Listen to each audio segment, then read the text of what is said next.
बिस्मिल्लाहिर्रहमानिर्रहीम। अस्सलाम वालेकुम व्यूअर्स, मैं हूं मुबारक और आप देख रहे हैं टूर एंड टेस्ट। उम्मीद करता हूं अल्लाह के करम और फजल के साथ आप सब खैरियत से होंगे। तो टूर एंड टेस्ट में आज हम आप लोगों के लिए लेकर एक मज़ेदार सी रेसिपी और आज हम बनाएंगे देगी चिकन छोले, जो कि बहुत ही मज़े के तैयार होते हैं। भाई देखते हैं कि आज की रेसिपी के लिए हमें किन किन अज्जा की ज़रूरत है और ये किस तरह तैयार होगी। तो चलिए इसे बनाना शुरू करते हैं।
जी 100 जी हो जाएगा।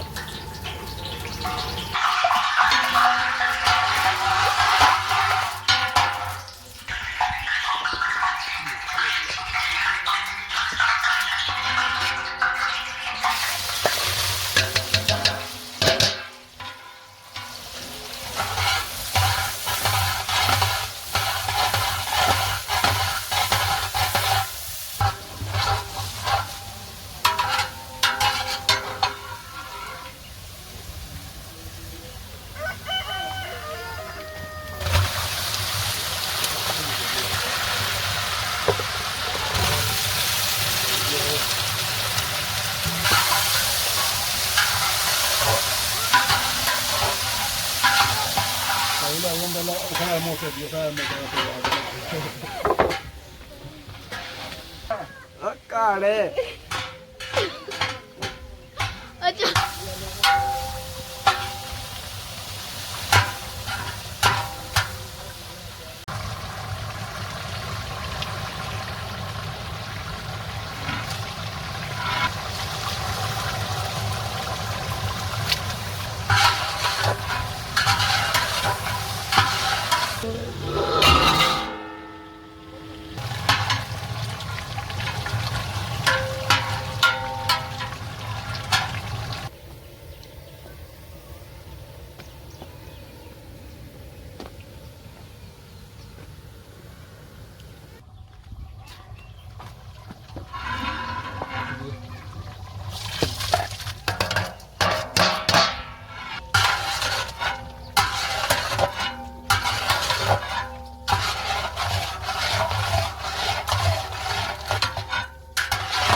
ਅੱਗੇ ਦੋ ਮੈਂ ਇੱਕ ਲਾਲ ਦੋ ਲਾਲ ਤੇ ਉਹ ਵੀ ਮਾਰ ਦੇ ਹਾਂ ਇਹ ਹੁਣ ਫੇਰ ਇੱਕ ਦੂਜੇ ਨੂੰ ਮਾਰ ਦੇ ਉਹ ਆਪਣੇ ਨਾਲ ਰੋਲ ਜਾਂਦੇ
चल खैर जा कोई थोड़ा इधर आ लेंगे सारे बंदे चल। तो माशाल्लाह ये हमारे मुर्ग छोले की रेसिपी जो है वो तैयार हो गई है और अभी हम आपको टेस्ट करके बताते हैं। बिस्मिल्लाह।